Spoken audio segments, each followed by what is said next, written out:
All right, here we go. Here we go. A special edition of the post-game show. This is the home of the diehard Knicks fan. If you're a diehard Knicks fan, make sure you hit that subscribe button and the notification bell so you don't miss anything. This is the home for you where we talk about Knicks news, Knicks rumors, interviews, and post-game live analysis featuring live callers from you, the fan. So make sure you guys hit that subscribe button.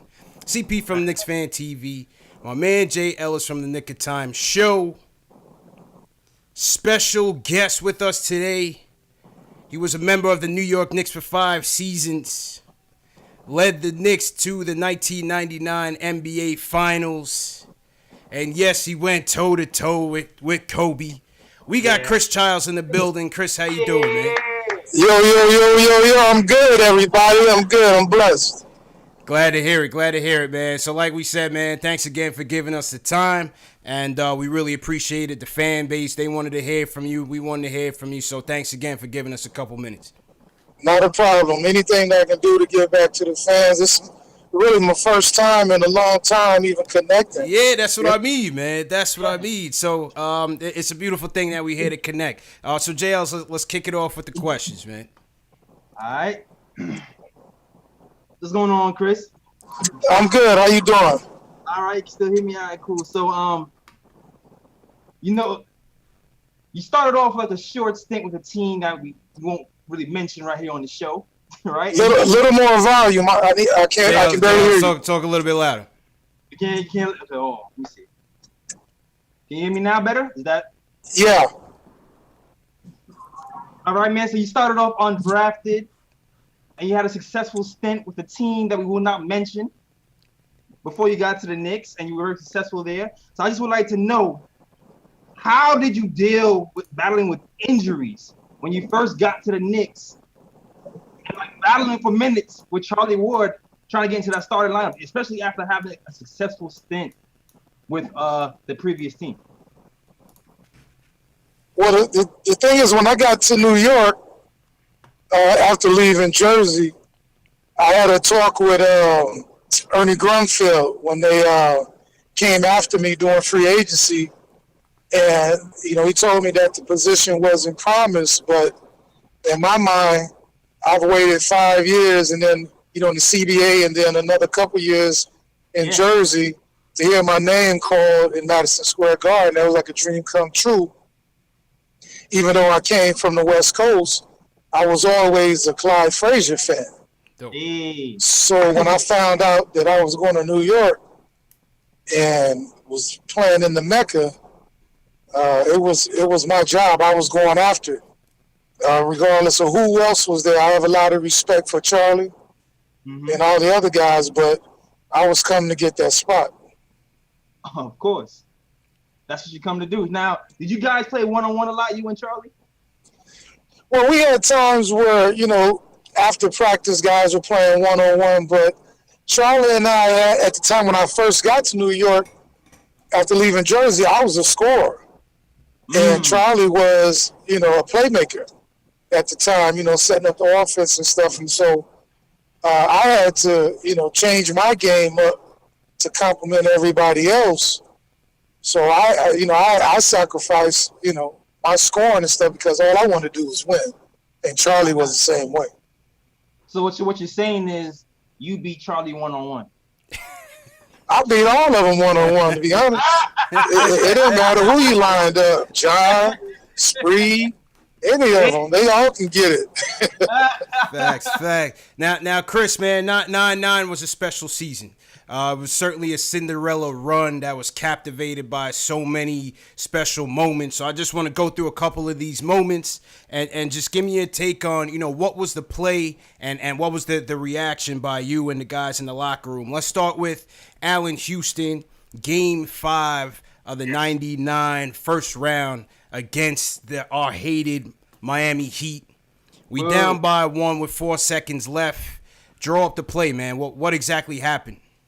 Man, we run that play. It's like a diamond. You got a guy at the bottom, a guy at the top, and 2 on the wing. The guy taking it out, and we ran that play 100 times, and usually it gets Allen a jump shot. But Miami knew us so well that as soon as Allen caught the ball, they jumped out at it. And Allen, being the player he was and is, went to the basket, which he hardly ever did. Yeah, true. Yeah. So kudos to him for realizing that they were jumping out. And, man, it seemed like the same shot that Kawhi hit in that series, that's what Allen shot did. It bounced and went in. And the jubilation that after a hard-fought series, it's hard to even describe, man. We were just glad to get by those guys because we hated them. Yep. I hated them too, man. That series really brought the emotions out of the fan base. That was the play. I remember exactly where I was, what time of day, a Sunday. I mean, I remember everything about that game and how it all went down. And there's nothing wrong with hating the team. I mean, why would you go and play a sport and you like the people, then you're not going to give your all? Facts. They disliked us, we disliked them, and that was good for basketball. Yeah. And as you said, that play, they had kind of read that play before you guys executed it. One of the things I saw Charlie Ward say on that game, on that series, and just going up against the Heat period, was that it was almost a carbon copy of what you guys were running because Pat Riley had kind of built that team as a carbon copy of the Knicks. So it was kind of like the same plays were being executed. Absolutely. And it was just a matter of who wanted it more, who's going to imply their will the most. And I mean, we battled, and I have respect for them, but I don't like them either. That's just the way it is. I respect, as a man, I got to respect what they brought to the table. But as a player, I couldn't stand them. I still can't stand them, man. Still can't stand them to this day. Can't either. I can't believe that. Yo, I'm sorry. I'm telling you, man. I even had trouble even rooting for D Wade. As great as a player as he was, man, I had trouble rooting for that Miami Heat team, man. As great as a player as he was. I felt it too. I liked him coming out of Marquette, but I'm like, damn, why did you go to the Heat? To the Heat, man. To the Heat, man. So the next moment, obviously, the 4-point play. Knicks versus Pacers, Game 3 at the Garden. Down by 3 with 11 seconds left. Draw up the play for us, Chris.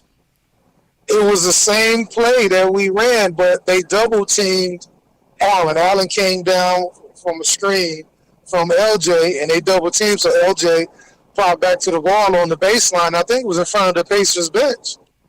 Right in front of the Pacers bench. Yeah, he was at least, 30? Well, that's what Steph Curry shoots from now, but 40 feet, at least 35.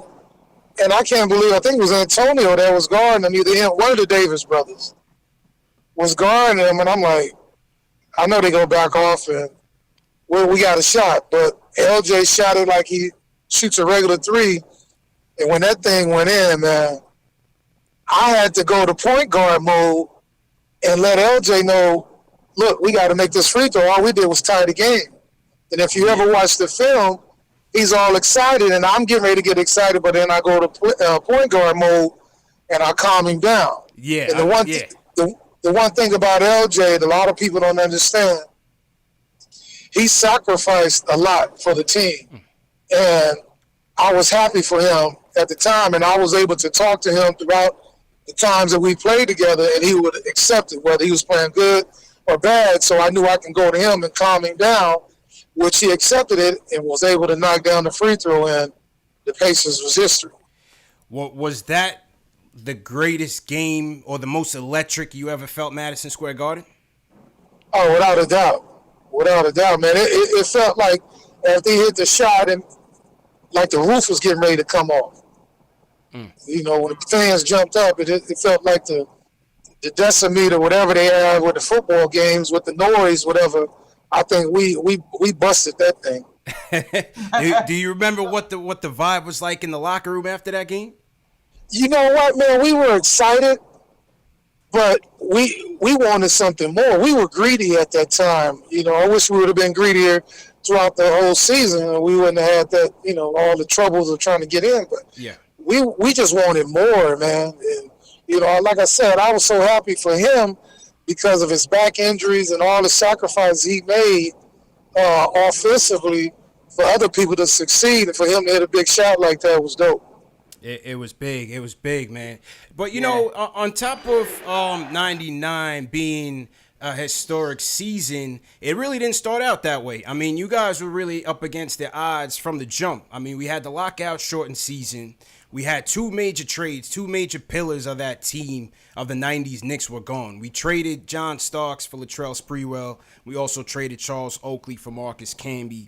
The lockout prevented you guys from really trying to get together in training camp in a more formal, organized way. You started the season off. Injuries took a toll on some guys, Patrick Ewing, Latrell Sprewell, and you didn't really find your groove. What was it that really turned things around and kind of pushed you guys into the playoffs? I think towards the last part of the season, I kind of remember, I think it was 20 games or 16. And all we said was one game at a time, give ourselves a chance because we can catch who was in front of us. I'm not sure if it was Detroit or somebody. And we got a little healthier, and then collectively we're able to finally, put our egos aside and everybody say, you know what, we don't care who leads us in scoring, who leads in rebounds. The main thing is to get a W. And I think we won like 11 out of 16 or something like that. And all we want to do is get in. We get in, we got a chance to beat anybody. That's a fact, man. And you guys really picked up steam and momentum. Who would you say was the glue guy of that 9-9 squad? Who's the guy that really brought you guys together in the face of adversity and through the tough times? Quite honestly, normally you would pick a player, and I would put LJ in that era, but Jeff Van Gundy. That's my coach. You know what I mean? He would, as a coach, I have the utmost respect for him because he wouldn't let us give in to feeling sorry for ourselves.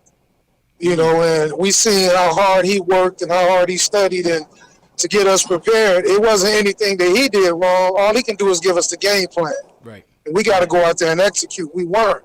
So I think he was the glue to keep us focused, to keep us, in tune to that all we got to do is win one game. And the next game, we win the next game and just keep building that way. And with him still having confidence in us as players and as a team, we'll hopefully get ourselves focused again and go out there and make things happen. Van Gundy was a great coach for us, man. Real great coach. Yeah, he can't fight worth damn, but he was a good coach. Yeah, and we're gonna get to that in a second. But who would you consider the bigger rivalry of your time there? Was it the Heat or was it the Pacers? It was the Heat. It's not even close. The Pacers, they were very physical, but we knew that they were just a half court team, and if we got Spree and Allen in a full court, that we could beat them. But the Heat, for some reason, well, with Riley knowing our system, we knowing theirs, they were the most bitter rivalry, and I enjoyed it.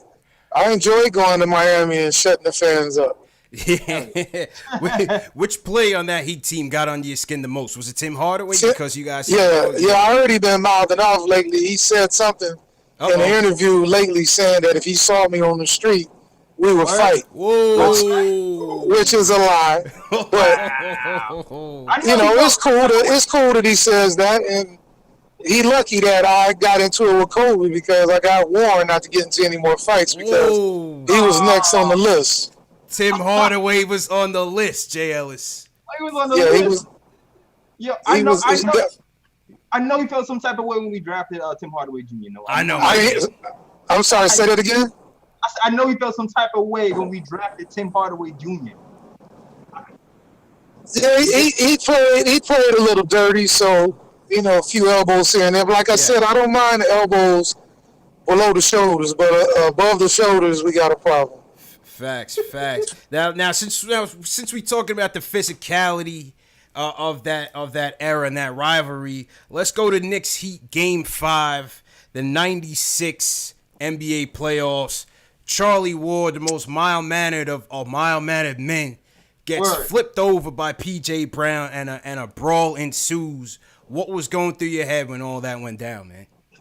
That was a tough one because I played with P.J., but he had on a different uniform at that time. So luckily I was on the court, and I was just trying to get in there and get my teammate out of there. And then Snake in the grass, Tim Hardaway, comes up behind me and nudges me in the foul. So I turn around and I see all the other guys coming, but I don't like having my back to all the action because that's how you get snuck and put to sleep.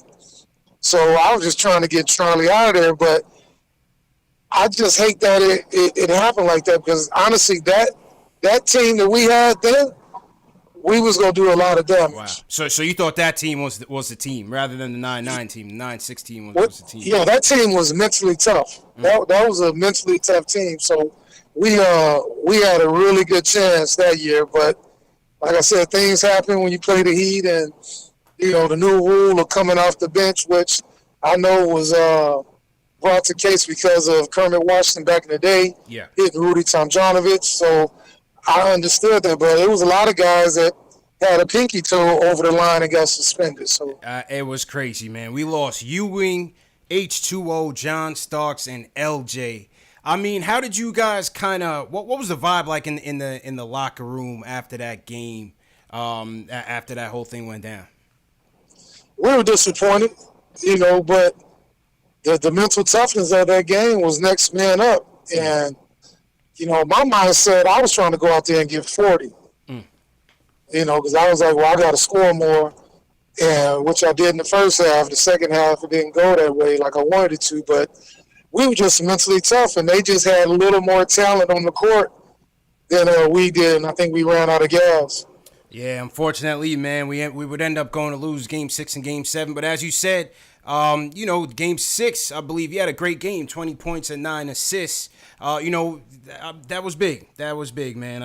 I'm still disappointed that we lost that series based on not having those guys for Game 6 and Game 7. But, what can right, yeah, we wasn't at full strength, and if we would have won, it would have been a blessing, and it would have been kudos to everybody else that had to step up. But to be honest, they just had more talent on the court at the time than we did. Facts. Now let's skip to 9-8. We had Knicks versus Heat Game 4. First off, your defense on Tim Hardaway was great because the game was still within reach. But then off the rebound, we have LJ and Alonzo Mourning going after it. Next thing you know, Jeff Van Gundy's on the floor trying to stop the fight. What was going through your head when Van Gundy jumped in the whole mix? First, when I first saw, and LJ was, he was a Golden Glove back in the day, so I don't know what happened at that time when him and Alonzo were slap boxing because, they didn't really get into it. But I saw Jeff come off the bench, and I was like, oh, man. And then he slid down like he fell off a horse in the Kentucky Derby. And so all I saw him down there holding his leg, so I was like, I got to get him up out of there before he gets hurt. And I just went head first to, snatch him out of there. And, that was just part of it. It's not like that anymore. Yeah. Like, we really did not like each other. I mean, literally, it could have been like the old movie Slapshot when the puck went down and they just start fighting. Just start brawling. Just start going at it. I mean, I know a lot of guys wanted to do that. I did, at times, but it was just that type of rivalry. And that particular game, I knew something was going on because a couple times down the court, LJ posting up, Alonzo posting up, it was some elbows through. So I think, I'm not 100% sure, but I think LJ said something to the ref to the effect that, listen, you got to control this. And the ref didn't respond. So I kind of figured that something might, go left. And it did. That's crazy. And the crazy thing is, Jay Ellis, is that after the game, the Knicks still huddled up for a team prayer. like it was nothing, man. You gotta pray after that. Pray after that. Pray that we don't knock them out. Pray that you don't knock them out, man. Absolutely. Yeah, we stayed doing that. Charlie implemented a lot of that, and a lot of guys, enjoy the spiritual part of the game of basketball and still giving glory to the man above, and it kept you humbled, and you were able to calm down once you did that. If you didn't pray after a battle like that, you might go to the bus looking for the player to finish what was started. True. That was always a good thing. True indeed, man.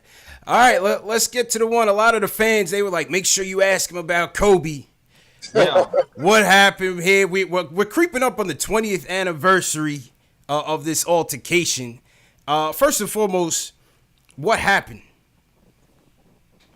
Well, we ended up getting cross match. Allen was guarding him, but Allen took a shot, and so my job as a point guard is to get back. So I end up with Kobe. So we're running, down the paint. He popped me with an elbow. I'm like, okay, that's how it's going to play. So we end up going back down the other end, come back down again. He popped me again. So I look at the ref. I know the ref name to this day, Monty McCutcheon. Oh, I said, Monty, you go do, because I knew Monty in the CBA. okay. So I called him by his first name. I said, you go take care of this. And he shrugged his shoulders like, what you want me to do? So I was like, okay, I'll take care of it. So we go around the pick. He popped me again. And so I push him. Kobe's 6'6". I was only 6'3". So he walked up on me. I had to, nudge him with the head just to get some distance. And he threw another little chicken elbow that missed. And at that time, I had enough. And I was like, okay, I don't want to knock him out. Because if I knocked him out, I'd still be suspended. I just wanted to pop him. Right. To let him know. You know how you have a little brother and you're like, hey, man, yeah, take this with you. Just a wake-up call. Just a chin check. Yeah. You know what I mean? Yeah, just a chin check. Don't think it's soft over here. Yeah. And so now he gets it. But I think I helped him. Because after that, he started lifting weights and doing Sprite commercials. He was motivated. He was motivated after that one, man. Yeah, I seen him get into it with Mike and Reggie and stuff. I'm like, okay, I had a imprint on his toughness. I remember that, man. I remember that. Jay Ellis, the funniest thing about it is when Kobe hits him with the forearm, you could see Chris like, what? And then catch him with the bop, bop. then you got Shaq and Patrick getting into it a little bit. And one thing about Patrick, even though he never really threw hands like that back in the day, every skirmish of his career, he was always involved. Like, he was always in the mix. You know what I mean? Yeah. Then you got Spike standing up. He the only one standing up in the crowd. You could make Spike out from a mile away. That was crazy. The orange, he got on the orange, neon orange or whatever. Yeah. But Patrick, that's that Georgetown mentality. That's our guy, man. That's that Georgetown mentality, because I remember a buddy of mine, Mark Tillman, played for Georgetown, and he was telling me about the Georgetown mentality. So Patrick brought that to the Knicks, and he was always a protector. Oak, same way. So we, it was just one of those things, spur of the moment. I didn't go into it thinking I was going to do that, but I had just got fed up and had enough, and the young fella tried the wrong guy that day. Chris Childs putting the GOATs to the test. And the last one, from the physicality standpoint, a lot of people forgot that you and MJ got into it. What happened with that, man? Yeah, MJ was, a lot of people didn't see it, but MJ was dirty. Yeah. He'll grab his shorts. Like I said, I'm okay with anything below the shoulders, but if you watch the film, he bowled me in the back of my head. And on a rebound, then he lied and said that I decked him earlier in the game. That's completely false. He lied about that. But when he ran after me, I'm getting ready to square up, because I'm like, you ain't gonna hit me first. I'm gonna hit first. Facts. And that's why I threw the ball at him. But that's one that I wish that I would have took off on him. I really do. And then we end up, we never squashed it, but we end up seeing each other and playing golf years later in Miami. When Oak would come down, we hooked up and played golf, and we didn't even talk about that because I was still in same mode of, you get out of line, we're going to fight on this golf course. Even on the links. Even on the links, you can still get it, man. There's some Caddyshack out there. All right, JL, let's get to the Spurs. Oh, man, I have a feeling I already know where you're gonna go with this, but what was your feeling going to the finals against the Spurs with no Ewing and no LJ? The Spurs was tough, man, because we had lost Pat, and we came in. We had Marcus Camby, and LJ was real banged up. I was banged up, and those guys were just, you have to give it to them. They was too big. They were playing volleyball up there, tapping it back and forth. So it was a tough series, a tough matchup for us because we lost one of our bigs, and they killed us on the boards. I don't think we ever got our footing and recovered after game one. We ended up getting a game, but it just wasn't meant to be. I don't like making excuses. We had to go with the guys we had, but we definitely were undermanned, and they were a better team. Yeah, man, I can imagine it would be a whole different ball game if Captain was there with LJ, especially considering the series that LJ had. I'm sorry, I can't hear you. You can't, Dad, you still can. I said I would imagine that the game would have gone completely differently if the Captain and LJ. Yeah, if we had you and an LJ, maybe the series would have went a little bit differently. Yeah, I like Patrick being there, and that had we could have moved LJ to the 3, played Marcus at the 4, and Patrick at the 5. To compete with their lineup because LJ could have guarded Sean Elliott, and then we'd have probably put Camby on Dave and Patrick on Tim. So we'd had a better matchup. And then we could have went big and had Allen Sprewell at the 1, Allen at the 2. I could have came off the bench. Charlie could have came. It just changed up the lineup to complement, the bigs. That we would have had a better combination to deal with their size. Did you feel like that would be the last time you went to the finals? Did you feel that that would have been the last time you guys would have went to the finals?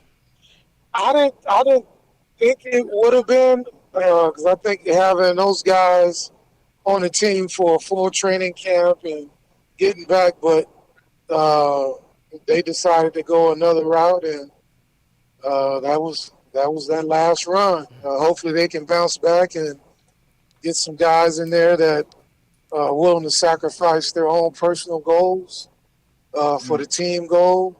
Just go out there and battle and compete, man. I know there's different, the rules are different, but it doesn't mean you can't go out there and touch someone. Yeah. Now, so how long did it take you to get over that loss? Do you still think about it, or? How long does it what? How long did it take for you to get over that championship loss to the Spurs? You know what? I'm still not really over it. I deal with it, making it there because, they remember, only the people that are true basketball fans remember who takes second. They just remember who takes first. But true story, after that season, I left and went on vacation. And I went to Hawaii. I was getting married. And I go to the golf course to play golf, and I come out the clubhouse. Who's walking in? David Robinson. Oh, wow. And we just lose to these guys. And he's like, hey, can I join you? I'm like, man, really? No, you can't join us, man. Yeah, I got, and Dave's a nice dude, but I said, yeah. You can join us so we get out there and play, man. I hit my ball so fast, I left. Go on. I didn't want to see that, but yeah, that's just what happens, man. You never fully get over it. You just accept it that you didn't make it happen that year.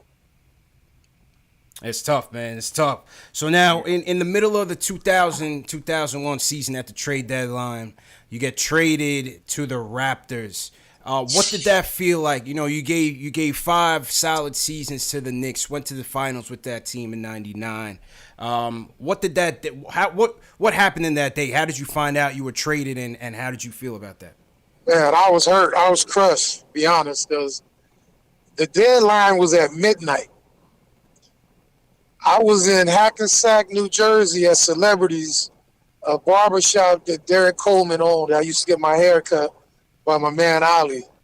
And I was in the chair because it was late. I said, let me go. It was a blizzard, I think, too. It was snowing real bad. And I went up there, to hang out, talk, whatever. It was 11:59. I was in the barber chair and got the call that I was traded to Toronto. Damn. 60 more seconds, I would have still been a Knick. Damn. That's crazy. That's So hard. I was crushed, man. At the So, buzzer. I was like, okay, until I got to the city, to Toronto, and I was like, oh, okay. It's the Caravana is going down Yeah, now. yeah. That's right. That's Right. right, man. The Caravana vibes is always good, man. Yeah, shout out to TOT. Yeah, Of they're doing course. things there. Of course, of But course. I'm a Knick, man, Yeah. and then we end up having to play those guys. Right.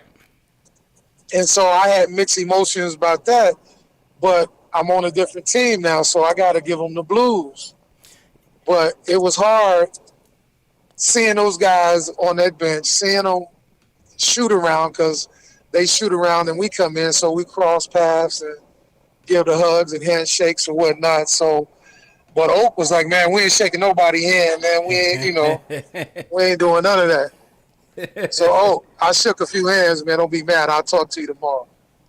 Oh man, that's crazy, man. Who would you say was the top 3 point guards? You faced it, there was a lot of solid point guards, a lot of Hall of Fame point guards in the 90's. You had John Stockton, you had the Glove, Gary Payton, the Hardaways, Tim Hardaway, Penny Hardaway, you had Jason Kidd.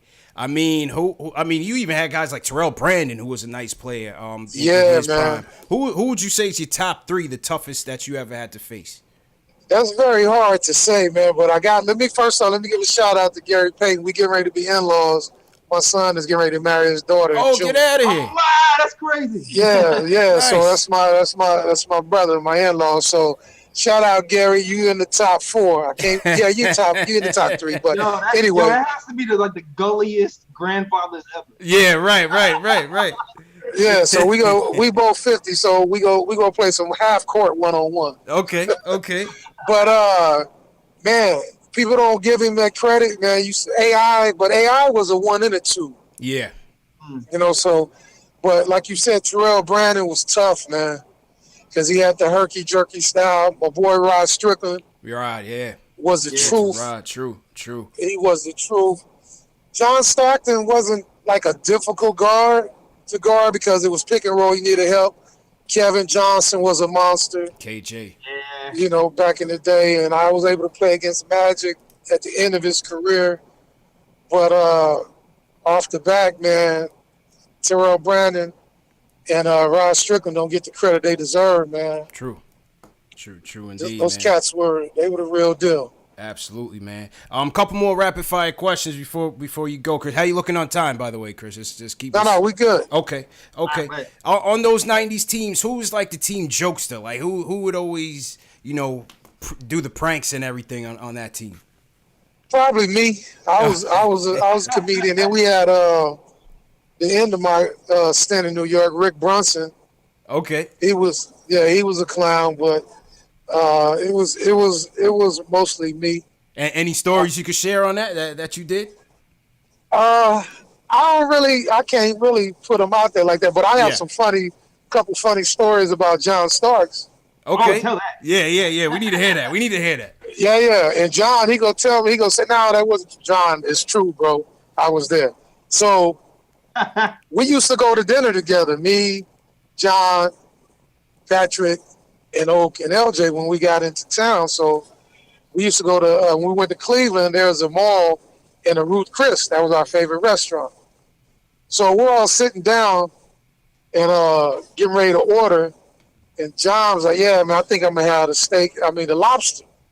So the guy came and, bring us the menus. And he said, yeah, hey, I want the lobster, but I want my lobster off the bone. And I'm like, you want your lobster off the bone? The lobster don't have a bone, John. Yeah, right. It has a shell, right? So then a little kid comes up and says, oh, Mr. Starks, you're my favorite player. Can I please have your autograph? John's like, yeah, kid, no problem. I'll give you your autograph, give me your pen. He was like, what's your name? He said, my name is Mark, and I spell it with a C. So John spelled his name C-A-R-K, Clark, instead of M-A-R-C. So just off the dome, those are two of the ones that really stand out. That's funny, man. And we hoping to get John on the show, so we definitely gonna bring that up with him too. Yeah. Yeah, bring it up to him, but he go deny it. But I promise you, I didn't make that up. It's definitely true. Absolutely, man. Who was the best trash talker on that team? I would have to think you and John would have to be up there. But who was the best Yeah, trash me, talker? John. Well, you know Oak. Yeah, Oak of course. Yeah. Oak talked a lot of trash. LJ didn't really talk a lot of trash unless it was brought to him. But probably me, Starks, and Oak. Okay. And Herb Williams used to talk trash in practice. What? Okay. You're lying. Yeah, Herb. We call Herb School. School used to talk a lot of trash in practice. That's funny, man. Talk about, man, if y'all didn't get y'all sleep last night, y'all went out. Y'all better not guard me. That boy Herb was a long tenured Knick, man, even after his playing days. Shout out to Herb, man. I bumped into Herb in Atlanta. Guy. Yeah, real nice guy, man. I bumped into him in Atlanta maybe a couple years back, and he was just chilling. So shout out to him. Yeah, he's solid guy. One of the most humble guys that ever played the game, man. He's a friend. We golfed a lot. That's what's up, man. So let's take it to present day as we round out this interview. We talked a lot about the old guys, a lot of our heroes. Obviously, you are aware of the Oakley situation that happened at MSG. Real black eye for the organization. You had came out on behalf of Oak and kind of taking his side, and kind of through the media, you said, if you were there, you probably would have helped him. You would have helped him out in the fray. What's your relationship like with the team right now? I know they had a celebration of that '99 team. Yeah. Were you called? Were you not called? Like what happened with that? Honestly, I have no idea why they didn't call. It was some rumbles that a few guys were saying that I asked for something, which I didn't because I had no idea. I think it had a lot to do with me coming out and in support of Oakley. I'm the type of guy, whether it's my kids, my friends, my teammates, I'm with you, good, bad, or indifferent. You know what I'm saying? Right, wrong, or indifferent, doesn't matter. I'm your teammate. So when I saw that happened, I went into teammate mode and made the comment, if I was there, I probably went to jail. They would have kicked me out too because I'm going to support my teammate. It could have been Oak, Patrick. Yeah. It could have been the ball, Mike. It could have been the equipment manager, Mike Moore. Anybody that represent the Knicks, it could have been y'all. You know what I mean? Because one thing, we're a family. The Knicks is a family. Win, lose, whatever. So when I saw that, I went to teammate mode and that's my man. I got you. And it was heartbreaking to see, not to see a lot of other guys come to his defense. And it's kind of put a sour taste in, people's mouth because of that. Will we get over it? Hopefully. Will the Knicks get over it? I truly hope so because Oak has done so much for the team and the city. He was the heart and soul of every team he's ever played for. Yeah. So that says a lot about your character as a man. Yeah. So where we stand now, I have nothing against the Knicks organization. I talk to Steve Mills and John Starks all the time just to check in, how y'all doing, what's going on. And I'm going to always support the Knicks. Even though I got traded, it doesn't matter. That's where the legacy of Chris Childs started. So I'm going to always support the Knicks. Right. But as far as where we are today at this time, I have no idea. I still care and love everybody, wish them the best, but we have yet to come to any kind of justification why I wasn't invited. As a player that gave his all, and as a man, should have been there. Was I hurt? Absolutely. Yeah. Because it wasn't for me. It was more so for my kids. It was for the fans. Right. I haven't been back to New York to see people, the fans, and to interact. So it was more so a disappointment for them than myself.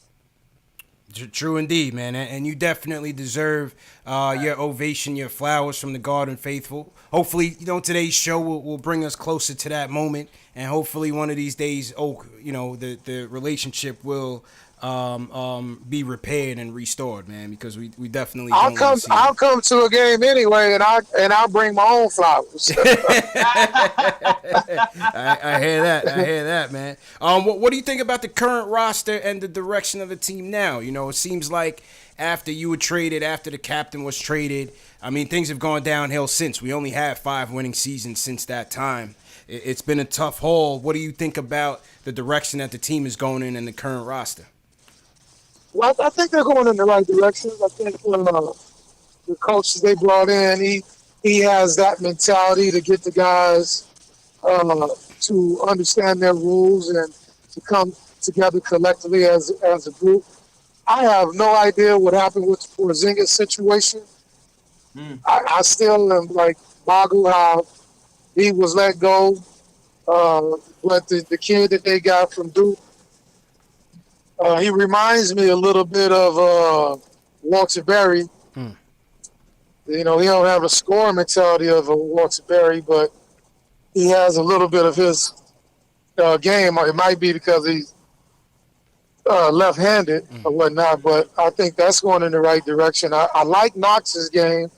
Okay. I think he needs to, mix it up, not just be a three-point shooter, but, a driver, a creator, and things of that nature. And I saw a few guys in the summer league that look like they can, play. And then all Smith has to do is start studying the point guard position because he's more of a combo guard and a scorer, and that's fine. But he plays like Stevie Franchise, too. That was my comparison of Dennis Smith Jr. Steve Francis, for sure. They play the same, and Stevie was a combo guard, and they play similar styles. But if Stevie would have studied the point guard position of how to be a point guard, how to direct and get people in position, because you can always get your points as a point guard because you have the ball. But get your other guys involved early so they'll have confidence late in the game when you need them in the fourth quarter. So once he understands that, I mean, his greatness is up to him because he's an excellent player. That's interesting. It's going to be a big year for Dennis Smith Jr., man, going into his third year. He got to step up. He has to step up and take control because everybody can't play in New York, man. Because I remember, man, I hit a winning bucket one week and missed one the next week. They booed me for a month. But I was cool with that because I wasn't playing good enough, so I deserved to be booed. Right. Keep you on your toes, I'll take it as it comes. Keep you on your toes. That's how the Garden faithful is, man. Hopefully we can get back to those days, and I hope we can protect home court, man. That's one of the things, and I'm sure that has to irk you too, Chris, is the fact that no matter who we get, you have guys that always come in and they say, we want to be the 90's Knicks, we want to bring the physicality, we want to be tough, we want to protect home court, and then we just come in and it's like the guys that come into the Garden to play us, they have no respect for us. They have no, fear of us. They just want to come in and get their highlights so that they can be on Instagram and this, that, and the third. How you feel about that? See, the era is different. Guys are too nice. Like, yeah. I remember when I first got there and I played Mike, and I said, I can curse. Can I say damn? Yeah, good. Yeah. Okay, I'll be damned if he get 55 on me. I'll foul out before you get 55. That's just the mentality that guys have to have. No easy buckets, man. No, protect home court. They have to have the mentality not in our house. When guys come in there and get cheered more than the home team, there's a problem. Right. So the fans are like, well, we go cheer for the ones that's playing the hardest. When LeBron coming in there and Curry, I know Curry, I've known him since he was 5 or 6 when I was playing in Toronto with his dad, Dale. You guys can't come in here putting on a show. Yeah. That ain't happening. You can go to a show on Broadway. right. But you can't put on a show in the Garden. Thank you, man. Thank you. That's just, that has to be the mentality. So hopefully, Coach and everybody can bring that back. But I also think they should bring back some of the, players that played and put them on the staff so they can show them and educate them on the way the game is played. Interesting. Interesting. And I agree. You know, it's funny. We should. You know, they don't utilize Clyde enough. I don't feel like. You know, they don't bring the captain in. Patrick Ewing, yes, he went to Georgetown. A lot of people argue that he should have been given the opportunity to be a part of the staff. You have Starks there working with the organization. I definitely agree with that. Yeah. Yeah, but they got the guys that are there doing community service work, which is cool, which is needed. Right. But you need some of those guys in those locker rooms during the tough time and tense times to let the guys know, you know, I understand what you're going through. I've been there. Right. You know, so hopefully that changes. But they're going in the right direction, and man, I can't wait to see that guard pumped again and supporting the guys, and then the guys feeding off of that and giving it back to the fans. True indeed. I agree with you, man. Just a couple more questions. You did say the game has changed. I definitely agree with you on that. Is there any player in the league right now that kind of reminds you of yourself, or kind of just reminds you of, you know, that play from back in the day, that never back down mentality, always play tough, always play physical, and bringing it 100%? I mean, off the top, probably Patrick Beverly with his crazy self. Yeah. You know, he don't care, and I like that, because we weren't the most, you know, talented, highest jumping, quickest, whatever, but we had the mentality that you will not outwork me. You know, and that's what the game is missing. You got everybody that wants to score 30. We need guys to do the dirty work and let the guys know that you're not gonna do that. Not tonight. So, you know, him, I love watching Westbrook play. You know, I saw him in college and knew that he was gonna come to the league and cause havoc because of his intensity. I like the kid out of Utah, Mitchell. Spider, yep. Yeah, he comes and gets busy. I like the European kid at Dallas. Luka Doncic. You know, he come out there like, okay, I'm giving you buckets. I mean, there's a lot of good young talent out there right now that can play the game, but the superstars are the superstars. What makes the team are the other pieces of the puzzle. Right. Supporting So cast. those guys that are the 6th, 7th, and 8th man, 9th, and 10th man, those guys are the key. But if they're thinking they can come in and score 20, they got guys, they pay a lot of money to do that. Yeah. True indeed, man. Well said. Final 2 questions, Chris. And once again, man, we appreciate you for coming on with us. For the young kids out there that, you know, they grew up after this era, they never saw you play. How would you want to be remembered? You know, if a young kid came up to somebody on the streets and said, you know, who was Chris Childs, what would you want that person to say? That he was a guy that persevered through a lot of ups and downs, through coming through the CBA. But when he got to the league, he left it on the floor every night. You didn't get cheated when you came to see him play. That's all that matters. My peers knew what I brought to the table every night. You know, I remember Chauncey Billups telling me, man, I was hurt. He said, man, I wish you were playing tonight because you pushed me. You know, as a player, that's all you know, care about and want to hear. You know, especially a guy like myself, because that's what I prided myself on. I didn't cheat you in practice. I didn't cheat you into the game. I earned my check every night. And I gave the fans what they came to see. They paid their tickets to watch guys that are professionals leave it out there on the floor. So that's all I ever want to be remembered as. Well said, man. Well said. And finally, what's your message to the fans out there? What's Chris Childs' message to the fans? My message to the fans, NBA fans, New York fans, is just continue to support these guys. It's not easy. Knicks fans, you guys have been beyond patient with guys that played before, the guys that are playing now. Continue to support. To the players that's playing now, don't cheat the fans. They're the ones that make us who we are. And I love each and every one of y'all. And I appreciate you guys doing what you're doing. We need more of this, you know, because there's so much negativity out in the world. All I'm about is positivity these days. But if they get out of line, these things are still licensed to give you the business.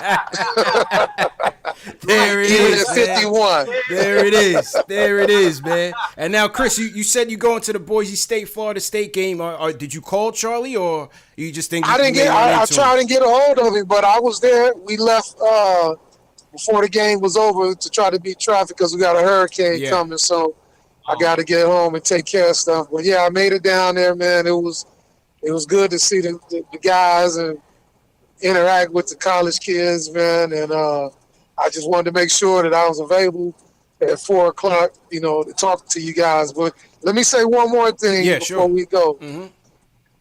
Carmelo Anthony should be in the league, man. I was going to ask you that in the interest of time, but yeah, go ahead. What's your thoughts on Melo not being in the league right now? It's sad, man, that out of all the players in the league, that he's not good enough to be on the roster. Carmelo's done a lot for the game of basketball. He can still go out there and give you 20. Give him a shot. You can't go wrong. He knows how to play the game. He's a veteran. They say that he's blackballed or whatever. I don't know, but I know there's something going on that he's not in the league. He didn't fit. I don't think Houston gave him a fair shake when he was there, because a lot of times you think guys are your friend, but there's guys out there that want your position too. So be careful of who you think are your friends when you play in this game, because every roster spot is open towards the end of your career. So if D-Wade can play and finish up at Miami, Knicks, bring him back. Give him his curtain call, because he deserves it, man. And I think he'll do a lot for the younger guys, too, because now he's willing to teach. And I think Knox a benefit for having Carmelo there. Interesting. We definitely agree with you on that, man. Carmelo should definitely be back in the league. I don't know what it is, but hopefully he'll be able to take his curtain call. Whether it's with I like to see him with a contender. I'd like to see him try to get a ring. I'm not sure what's taking LeBron so long to pick up the phone, but hopefully it works out. Like I said, friends and whatnot, and we don't know which way that organization is going, who's runs and who's doing what. Magic left, Genie, the other new GM they brought in, and then LeBron. LeBron has a lot of say with every team he plays for, so I don't know. Hopefully they get him down there because he definitely deserves to be in the league, and I don't think he's being treated fairly at all. Facts, man. I agree with you, man. Well, Chris, hopefully we could do this again. Make sure you catch the replay when you get home. We had a real dope setup here for you. The fan base is in here commenting. We took a trip down memory lane. It was something, you gave us a lot of memories that we'll never forget, man. Obviously, we never accomplished our goals all the way. But as you said, you left it all out there on the line. You gave us our money's worth and blood, sweat, and tears, man. You gave it all to the Knicks and to the Knicks fan base. So like I said, man, we definitely appreciate it. Hey, my pleasure, man. Anytime if there's anything you guys need from me in the future, don't hesitate to reach out and get John on there so he can try to lie about that story. yeah, we're going to try, man. I got facts. You don't want me to pull out the receipt. We're going to try, man. Chris, enjoy the weekend. Drive safely back home and be safe in the hurricane, man. All right, fellas. Blessings, man. Bless up, man. Thanks again, man. All right. One love. Oh, man. Wow, that was so good. Give it up for Chris Childs, man. Give it up for Chris Childs, man. Everybody in the chat, put a number 1 up for Chris Childs, man. Please. Come on, man. I just wish my mic worked. Yeah, man. I had to. It's all good, man. I know you had to take over. My mic's not working. Yeah. Come on, man. Come on. Put a 1 up for Chris Childs, man. That was the great interview, man. Great interview, man. That was really good. That was really good. I love how. Can y'all hear me? Yeah, I think everybody can hear you. It's just we'll work on it. We'll work on it, man. Right. Like everything else, man. We'll work on it. All right. We'll work on it, man. Yeah, I just like how genuine and real he was. Yeah. I feel like his spirit is still in that 90's. I don't give a attitude, but I'm still gonna rock with you to the wheels fall off, man. I love that energy, man. I love it. I loved it, man. I loved it. I mean, yo, he dropped some gems, man. Some gems. God, I mean, so yo, I wrote down so much, man. LJ. He said LJ was the glue guy. He said LJ sacrificed a lot. He had a lot to say about Jeff Van Gundy, really helping the guys turn it around in the 99 season. Tim Hardaway. He said Tim could have caught the 1-2s a couple times. He said he spared him, J. Ellis. He spared him. Spared your life. He spared Tim Only Hardaway. because he caught a case before and he didn't want to catch another one. Facts. Oh man, that was great. Against MJ, he said when he went up against MJ, he said he saw him again on the court with Oak on the links on the golf course with Oak. He said, "Don't get it confused, man. You can still get it, man. You never got over that game, bro." Still got it, man. He said he called him a liar too. He's like, he lied. Yeah, he did. And you know what the funny thing is? He didn't mention it, but MJ put his finger in his face, man. So that could have got real ugly. So now I see why he really wanted to go after him. Yeah, and I'm surprised because even when he was talking about the Kobe incident, he said, "I just want to tap him." So he purposely aimed for his neck, CP. Yeah, purposely. Purposely for his neck, so he didn't. He spared him. This is what it takes to just hit the neck, 1-2, get out of there. And if you look at the video, he looked like a trained killer. Like the way he squared up, feet step planted on the ground, 1-2, bobbed weave. Yeah. I was like, yeah, that's not. He was in the pocket. He was in the pocket. Yeah, he was in the pocket. Yeah. Yeah, that wasn't his first time. Man. It wasn't his first rodeo. That was a seasoned vet. Yeah. Punching him twice in the neck. Right in the pocket, man. He had Shaq right behind him, didn't even phase him. It's like, hey, Shaq don't want this work. Didn't even phase him. Shaq don't want this work. Pat wow. What man. a interview, man. He likes RJ. He has some good things to say about Knox. He says he needs to mix it up a little bit. Yeah. On the Melo front, he thinks Melo could help Knox, which is interesting. He thinks he wants to see Melo back on the Knicks. Seemed like that's how he was handling it. I feel you. I know Melo definitely needs to be in the league. It's still kind of crazy that he's not. Yeah. I still feel like this roster, the way it's constructed, it'll be weird to have Melo on the Knicks. Yeah. Just maybe next season, hopefully it'll be a better. Who knows? Right. Who knows? Like more roles defined. You know, we're not gonna need as much help. Some guys might not be here next season. Maybe there'll be a chance for that. Yeah. Who knows? I want to see Melo though on the Clippers or something. I gotta see Melo on the team, man. Come on, man. This is Carmelo Anthony, man. Stop it, man. We're gonna get to Melo real quick. Shout out to everybody in the chats, wherever you guys are watching from. Hit that thumbs up button for you boys. Hit that thumbs up button for Chris Childs, man. That was an outstanding interview, man. Thumbs up, please. Come on, man. This is what we do it for, I man. was like, man. Come on, man. Go. Couple things. No calls because I got to run to a barbecue in a little bit, but I just kind of want to wrap on this, and then we'll talk about what's next. Who you guys want to see next? Which player do we need to get next? Leave a comment in the chat. Leave a comment on this video. Who's the next player you want to see on this series? We got to start naming this series, JLs. We'll figure out a name for it. All right. Yeah. His advice to DSJ: study film, study the point guards. Work on getting others involved because you know he can get buckets. Yo, call him. Can we connect that, man? Let DSJ and Chris Childs stop it. Hey, well, he's got to get back into the Garden first. And he said, there was some cross communication on what happened during that 9-8, 9-9 celebration of that team. He thinks it's because of his stance on Oakley. He's probably right. He's probably right. Yeah. You know. Possibly. I mean, hopefully all that stuff gets swept under the rug eventually, man. We need to have our legends back in the Garden, man. We need Oak. We need Childs. We need everybody who's contributed to this culture, to the family, the Knicks back in the graces for the fans. For the fans, man. It's true. True indeed. And he was right, man. We got to get more of these players involved with the team. I don't understand why that hasn't happened.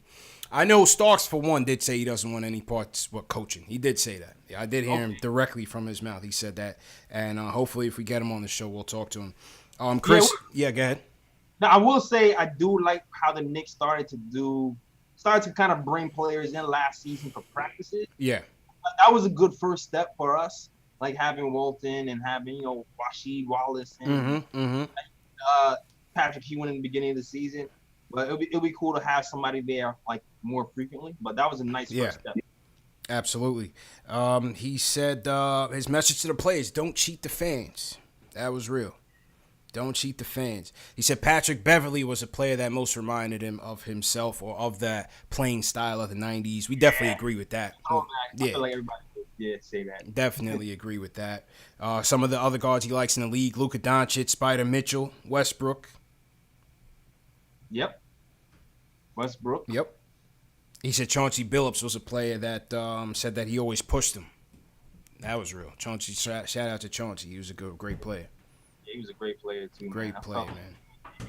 He was healthy. Yeah. When Staten was there. Another level easy. Would have been a different story. Man. Knicks Heat rivalries. He said the Heat was by far the bigger rival of the two. I definitely agree with that. The whole Riley's undertones and the storylines. I mean, it got us.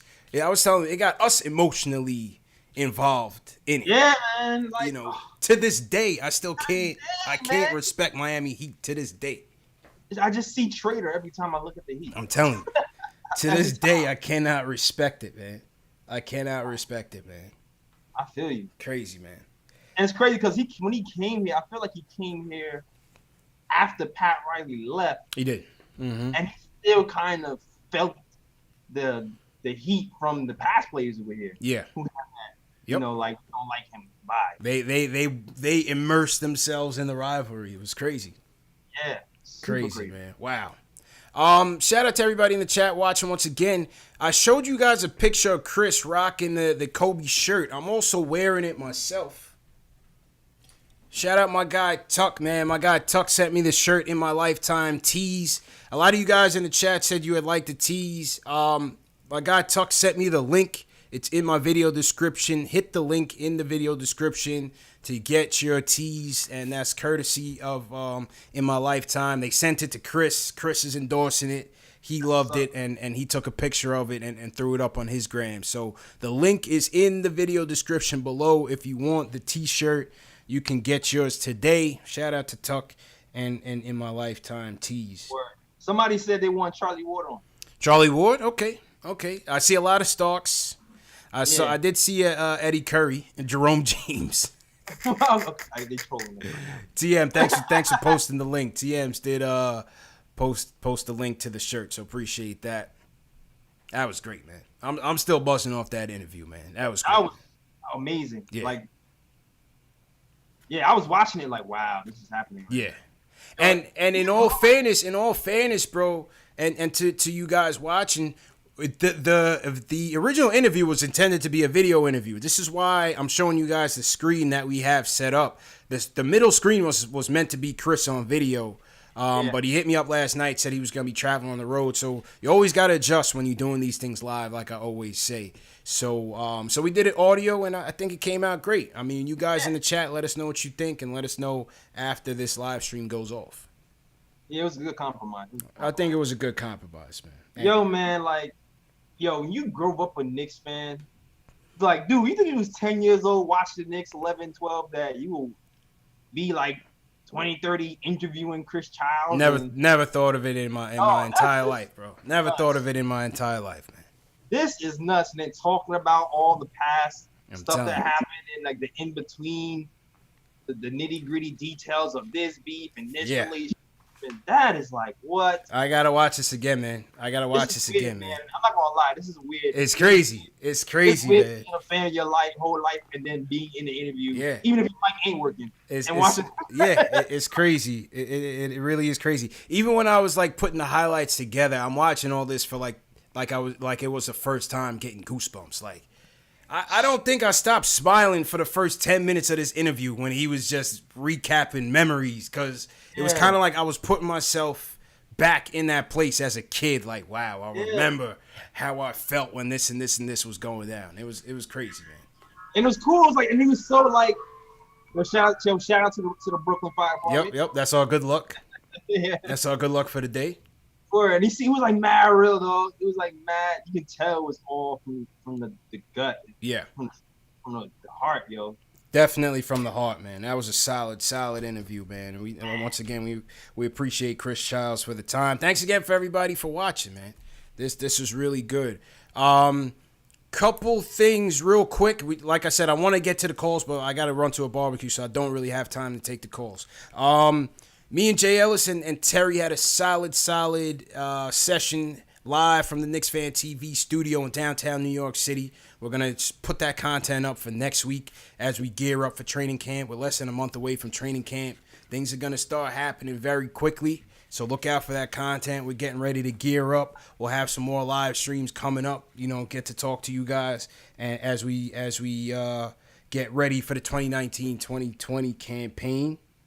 Mm-hmm. Some other news, Jay Ellis. FIBA World Championships start tomorrow officially.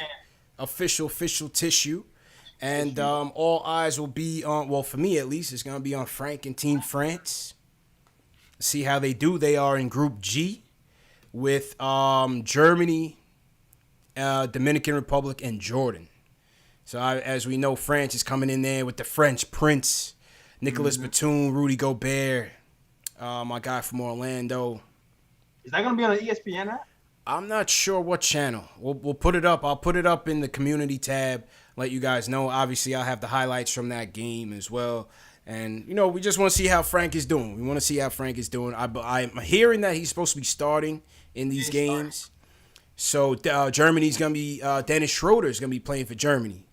So that should be an interesting matchup. Obviously, Germany doesn't have Dirk anymore. But Schroeder versus Frank should be an interesting matchup. JL's any interest in the USA team? I'm not really interested. you know what it is? It's lost its luster a little bit. Yeah. Because, I was really, really interested to see if Julius Randle was still going to play. Yeah. I'll peek my head in. Everybody left, man. Everybody left, But I think the competition, having more competition in these games is not a bad thing. So I'd like to actually see them come up in close games and see them, go up against some adversity and see how they respond. Serbia's going to be a beast. They got Jokic. They got Bogdanovic. They have Boban. Serbia got a nasty squad, man. Real nasty squad. I think they're considered the favorites right now. Yeah. I don't know. I don't know. USA is going to have to fight this season. You're going to have to fight, man. Going to have to fight. In other news, we saw Melo and Julius going one-on-one in the gym. What was your reaction to these highlights, JLs? It was dope. I like the teacher Melo, man. I like it. Videos of him teaching his son the game. Yeah. And it's cool to see him doing the same for Randall. Hopefully he picks some of that scoring acumen up and he brings it this season. And I fully expect him to take advantage of everything he's learned from Melo and just build on what he's been doing with the Pelicans and with the Lakers and show us what he got this season, man. Facts. One thing, what you're noticing with Randall in these workout videos, and these workout videos, I see a lot of people always comment on the posts of my workout video posts this means nothing. They're not playing defense. Yes, Captain Obvious. We know that. But the fact remains is that, one, there's no highlights to show. There's no season. And number two is just to get hype for the season, man. Show these guys working out. One thing with Randall, is clear that he's working on his mid-range and beyond. Yeah. Which I think is solid. He's working on his weaknesses. Mm-hmm. He didn't shoot that many from beyond, I believe, 12 feet and beyond. So he's working on that. We saw him get his three-point percentage up from last year. Hopefully, it takes another couple points up this year. Yeah, it's obvious everything has a focus to it. You haven't really seen him doing back to the basket drills, right? Because even in the pickup games, you've seen him pulling up from three. Most of the time. Yeah. I think that's excellent. Man. He's really trying to round out his game. So hopefully that translates on the season. Listen, man, I'm still Team Melo. Kind of watching this kind of got me kind of sentimental too, man. It was damn. It did, man. Didn't it? Definitely. It did. Pulled the heartstrings loose. I was damn, boy, how you got this guy out here training now? Yeah. He's a trainer. He's more than a trainer. It's dope that he's a trainer. They turned him into the trainer. You can still put him up. But I also appreciate that he just I also appreciate that he's just running with the team in general, man. Yeah, I like that. You know, this is what we caught on film, but I imagine that he kind of worked out with a bunch of those guys and not just Brandon. You know what I mean? I agree, man. I agree. So, melodrama continues. We'll see what happens, man. But JLs, let's get out of here. Go ahead and sign off. Oh man, I see you. Allen Houston will be that's my favorite player. Yeah. Allen, yeah, man. So yeah, man. So shout out to shout out Chris Childs, man. Shout out Chris Childs, man. My show is on a hiatus, but we will be back in mid October, late September-ish. So stay tuned for that. It's the Nick of Time Show on SoundCloud.com/Nick of Time Show. And you can also watch the video versions of our podcast on YouTube at youtube.com/Nick of Time Show. Also merch. I was supposed to have the store set up today, but I'm hopefully be up within a few days. That's the nickoftimeshow.com. Click the store and you'll see all this beautiful merch right there in the store. You'll see that Block Ness Monster. The new store will have the updated number right there. It won't be 26, be 23. And some new RJ merch. Definitely check out for that. And also follow me on all social media. Links are in the bio, in my description. That is all. Back to you, CP. Appreciate you, my dude. Thanks a lot, Jay Ellis, man. And let me get to my screen. Here we go.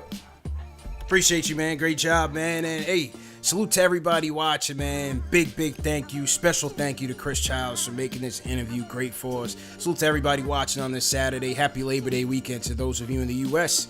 Have a great weekend. Enjoy it. Be safe. We're ramping up. Training camp is on the way. We got some fresh content coming. May have another guest on the way. We're working on it. Let us know what you guys thought about this interview. Leave a comment in the comment section below. Big shout out Alex Collins, back from Ireland. Shout out Alex Rockman, So Blue. Looks like you're new in here. Shout out Ayo Pal, Keith Sinclair, some of the regulars.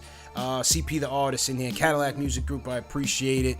Sammy Soso, what's going on? KnicksFanTV Dave, thanks for your help. Great job as usual. Who else you want to shout out, JLs? Oh man, shout out, man. Much love to the chat, man. Shout out Shells. Shout out Ricardo Custer, Gil Humphreys, man. Shout out to those guys. Shout out to Gene Blue. Shout out to Multi Apples. Shout out to the whole chat. Teddy. State of New York, man, always gonna be out. Edward Sterling. Go ahead, man. Sorry, TM. No, go ahead. I was just going in and out like Styles P and Jadakiss. You know what I mean? TM, appreciate it. Teddy, appreciate it. Man, what a show, Jay Ellis. Garth Bolin, appreciate it. Everybody with the hashtag, leave a hashtag new if you guys are new, and we'll definitely shout you guys out. Thanks again for everybody for joining us. Man, what a day. Danny Girl back in here. What's up, Danny Girl? We see Danny's in here. Danny's in here. Alex Collins, J. Ellis said, what is Labor Day anyway? It's a day to take off. It's a holiday where we don't gotta go to work. It means no work. That's why we cutting the show, man. But we'll be back, like I said, better than ever. Number one show for the fans, by the fans. Make sure you guys hit that subscribe button because this is the home for you. And we'll see you guys later, man. Have a great one. Peace.